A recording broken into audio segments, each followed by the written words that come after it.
Hello and welcome, dear students.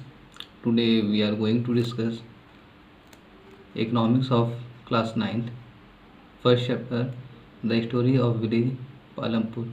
So in this chapter you will study the condition of Indian economic, how the basically production related issue, how in village production activity get place, and what are the cofactor of production.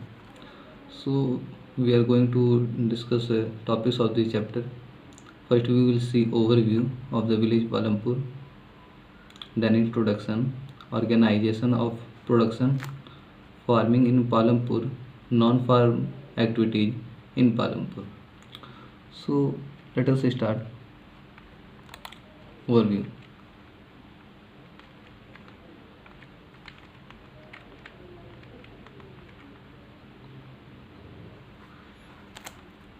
A story of hypothetical village called Palampur.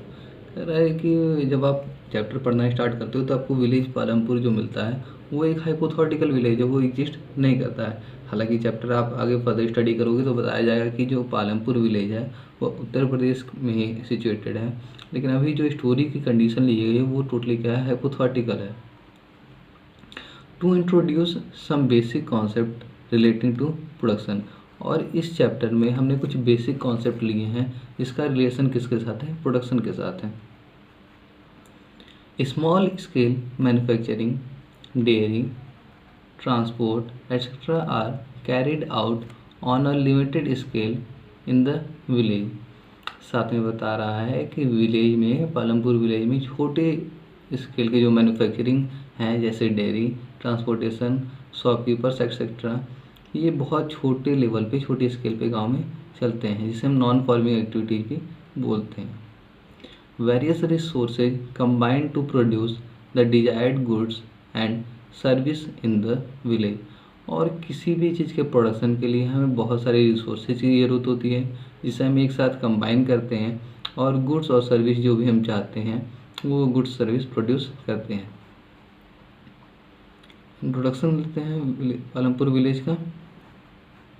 तो हम देखते हैं Palampur is a small village well connected with neighbouring village and towns like Raiganj. जो village है वो बहुत छोटा है, जो अच्छी तरीके से नेबरिंग जो विलेज हैं और जो टाउन्स हैं जैसे कि रायगंज, उसके साथ वो अच्छी तरीके से जुड़ा हुआ है। मीन्स वहाँ की जो रोड है वो काफ़ी बेहतर है। Bullock carts, tongas, baggage, motorcycles, jeeps, tractors and trucks types of visual transport facilities are available on the road of Palampur. तो हम देखते हैं कि जो पालमपुर विलेज है वहाँ पे बुलक कार्ट्स, टांगाई, baggage, motorcycle, jeep, tractor, trucks, सभी टाइप की जो विजुअल ट्रांसपोर्ट है यहाँ पे उनकी फैसिलिटी अवेलेबल है, क्योंकि यहाँ की रोड जो है पालमपुर की वो बहुत अच्छी है। This village has a 2 primary and 1 high school and also has 1 primary health center run by the government and 1 by private dispensary। और हम देखते हैं कि गांव में 2 PHC हैं जिसे हम प्राइमरी हेल्थ के नाम से भी जानते हैं और साथ में हेल्थ सेंटर के नाम से भी जानते हैं, और एक प्राइवेट डिस्पेंसरी भी है जहाँ पे लोग इसके लोगों का ट्रीटमेंट किया जाता है। 2 प्राइमरी स्कूल भी हैं और एक हाई स्कूल भी है। About 450 different caste families are living here, और यहाँ पे 450 अलग अलग कास्ट की फैमिली यहाँ पे रहती हैं। Out of them 80 upper caste families have land majority in the village. और हम लैंड डिस्ट्रीब्यूशन की बात करते हैं तो 450 फैमिलीज में से 80 अपर कास्ट के लोग हैं और उनके पास ज़्यादातर गांव की ज़मीन है। 1/3 of the total population is covered by schedule class, और टोटल 450 का 1/3 अबाउट 150 फैमिलीज क्या है यहाँ पे, शेड्यूल्ड कास्ट हैं, जिसे हम दलित्स के नेम से भी जानते हैं। Most of the houses have electric connection, और लगभग पालमपुर विलेज में सभी के पास इलेक्ट्रिक कनेक्शन हैं। Small manufacturing, transport, shopkeeping and farming are the production activities of the village Palampur. और जो भी एक्टिविटीज गाँव में होती है वहाँ पे, तो पालमपुर विलेज में हम देखते हैं कि जो मैन्युफैक्चरिंग है, ट्रांसपोर्ट, शॉपकीपिंग और फार्मिंग जैसे प्रोडक्शन की एक्टिविटीज पालमपुर विलेज में होती है। ऑर्गेनाइजेशन ऑफ प्रोडक्शन की बात करें तो the goal of organization is to produce goods and service. तो प्रोडक्शन के लिए ऑर्गेनाइजेशन का जो गोल होता है वो क्या होता है, गुड्स और सर्विसेज का प्रोडक्शन करना। Land, labour and capital R required for production. Natural resources fulfilled the requirements of land and water. और कह रहा है किसी भी प्रोडक्शन में लैंड, लेबर, साथ में कैपिटल बहुत ज़्यादा जरूरी फैक्टर्स होते हैं प्रोडक्शन के। नेचुरल रिसोर्सेज की बात करें तो ये हमारे रिक्वायरमेंट्स को फुल कर देते हैं, लैंड और वाटर की, जो स्पेशली एग्रीकल्चरली काफ़ी इम्पॉर्टेंट है। For labour intensive industry, labour is required and financial aid capital is required. और जब हम लेबर इंडस्ट्री की बात करें तो ऐसा इंडस्ट्री जहाँ पे जो लेबर होते हैं उनकी जो नंबर होते हैं वो काफ़ी ज़्यादा होती हैं, तो उसमें क्या हमें लेबरों की ज़्यादा ज़रूरत होती है, साथ में फाइनेंशियल की भी काफ़ी स्ट्रांग होना चाहिए और अदर भी कैपिटल की ज़रूरत होती है। इन सभी प्रोडक्शन के फैक्टर के साथ साथ फिजिकल कैपिटल्स की भी हमें प्रोडक्शन में रिक्वायरमेंट होती है। और फिजिकल कैपिटल को ही वर्किंग कैपिटल के नेम से भी जाना जाता है। वर्किंग कैपिटल में includes raw material and money in hand and fixed capital includes tools. ठीक है, तो वर्किंग कैपिटल जैसे कि रॉ मटेरियल्स और मनी होनी चाहिए, जिसे हम फिक्स्ड कैपिटल भी कहते हैं।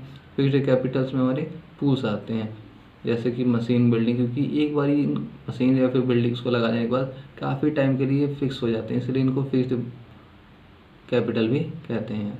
Human capital means that labour is also required for selling purpose. और ह्यूमन कैपिटल की बात करें तो क्योंकि प्रोडक्शन में कोई भी प्रोडक्शन को बेचने के लिए ह्यूमन्स की भी ज़रूरत होती है, तो ह्यूमन कैपिटल की भी हमें ज़रूरत होती है।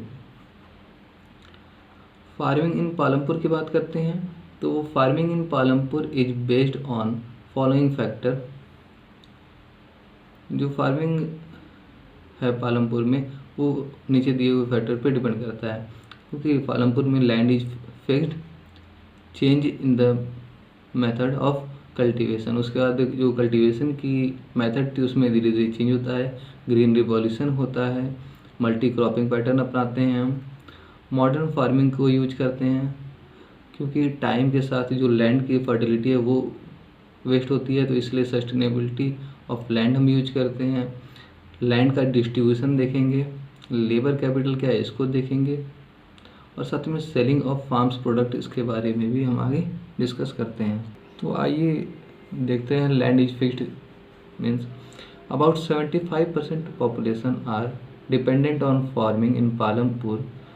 जो पालमपुर विलेज के 75% पॉपुलेशन है वो टोटली क्या है, एग्रीकल्चर पे डिपेंड है। Land area under cultivation is fixed, और हमें मालूम है कि जो कल्टीवेशन एरिया है वो बिल्कुल फिक्स है किसी भी प्लेस का, तो उसी तरह पालमपुर का भी फिक्स है। There has been no expansion in land area under cultivation साइज 1960। और कह रहा है उस 1960 के बाद से हम देखते हैं तो जो कल्टीवेटेड एबल लैंड है उसमें कोई भी इंक्रीमेंट नहीं हुआ है। Cultivation change in method of cultivation, तो देखते हैं टाइम के साथ क्या चेंजेज हुए हैं कि कल्टीवेशन के जो तरीके हैं उसमें किस हिसाब से चेंज हुए हैं। तो देखते हैं multi cropping and modern farming are method of cultivation used in Palampur increase the production of land. तो हम देखते हैं कि जो multiple cropping modern farming use कर जा रही है, इसके से जो पालमपुर का प्रोडक्शन है उसमें तेज़ी से बढ़ोतरी हुई है। मल्टीपल क्रॉपिंग क्या है? Method of multiple cropping is used in Palampur, cultivation of different types of crops in same piece of land at same और different time known as multiple cropping. तो कह रहा है जो पालमपुर विलेज में मल्टी क्रॉपिंग पैटर्न हम यूज कर रहे हैं वो क्या है, एक अलग तरीके का क्रॉप्स का ग्रो करना है, जिसमें हम एक ही लैंड पे उसी समय अलग अलग तरीके के जो क्रॉप्स हैं उसको ग्रो करते हैं, उसे हम मल्टीपल क्रॉपिंग जानते हैं। जैसे कि ज्वार और bajra grow during rainy season, potato is produced between October and December, wheat is produced during winter season. तो हम देखते हैं कि ज्वार बाजरा जो है रेनी सीजन में ग्रो करता है, पोटैटो अक्टूबर और दिसंबर के मंथ में ग्रो करता है, साथ में वीट जो होता है विंटर सीजन के दौरान वहाँ पे प्रोड्यूस किया जाता है। मॉडर्न फार्मिंग के क्या तरीके हैं? In this type of farming high yielding variety seeds are used as a result, same piece of land produce larger quantities of food grain. तो कह रहे टाइम के साथ नए तरीके आ गए, उसमें हम क्या करते हैं, high yielding varieties of seeds का यूज करते हैं, जिसकी वजह से उसी लैंड के टुकड़े पे ज़्यादा क्वांटिटी में हमें फूड ग्रेन्स मिलते हैं।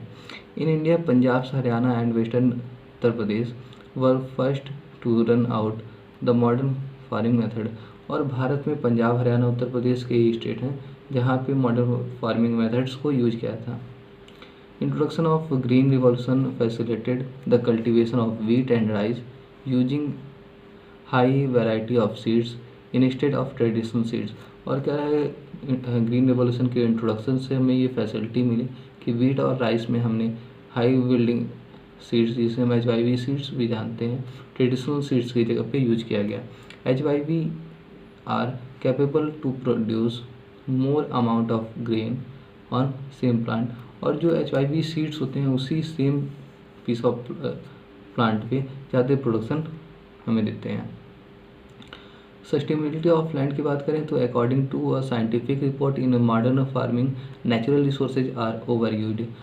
तो साइंटिफिक जो रिपोर्ट है उसके अकॉर्डिंग देखते हैं कि जो मॉडर्न फार्मिंग है इससे नेचुरल रिसोर्स ज़्यादा यूज हो रहा है, हम ज़्यादा वाटर, ज़्यादा फर्टिलाइजर्स का यूज कर रहे हैं, साथ में इरीगेशन भी ज़्यादा ज़रूरत होती है। तो ground water, rivers and lakes are populated by the use of chemical fertilizers. और केमिकल फर्टिलाइजर्स की यूज की वजह से जो ग्राउंड वाटर है, रिवर्स है, लेक्स हैं, वो भी कहीं ना कहीं पॉल्यूटेड हो जा रहे हैं। Chemical fertilizers also kill bacteria and other micro organism in the soil which are essential for the growth of plants. साथ में जो केमिकल फर्टिलाइजर्स होता है वो बैक्टीरिया और अदर माइक्रो ऑर्गेनिज्म को भी किल कर देता है, जो कहीं ना कहीं हमारे जो प्लांट्स का ग्रोथ है उसमें वो उनकी जरूरत होती है। डिस्ट्रीब्यूशन ऑफ लैंड की बात करते हैं तो about 1/3 of 450 families are landless in Palampur. तो लगभग 150 फैमिली जो हैं पालमपुर की वो लैंडलेस लेबर हैं। 240 families cultivate small plots of land means less than 2 hectares in size and remaining 60 families cultivate more than 2 hectares of land। 240 family जो हैं वो 2 हेक्टेयर से कम के साइज पे कल्टीवेशन का काम करती हैं, या 60 फैमिलीज ऐसी हैं जो 2 हेक्टेयर से ज़्यादा के लैंड पे कल्टीवेशन का काम करती हैं। A few of them large farmers cultivate 10 hectares और more than 10 hectares of the land. और कह रहे हैं गाँव में कुछ ऐसे बड़े फार्मर्स भी हैं जो 10 हेक्टेयर या फिर 10 हेक्टेयर से ज़्यादा के लैंड पे कल्टीवेशन का काम करते हैं।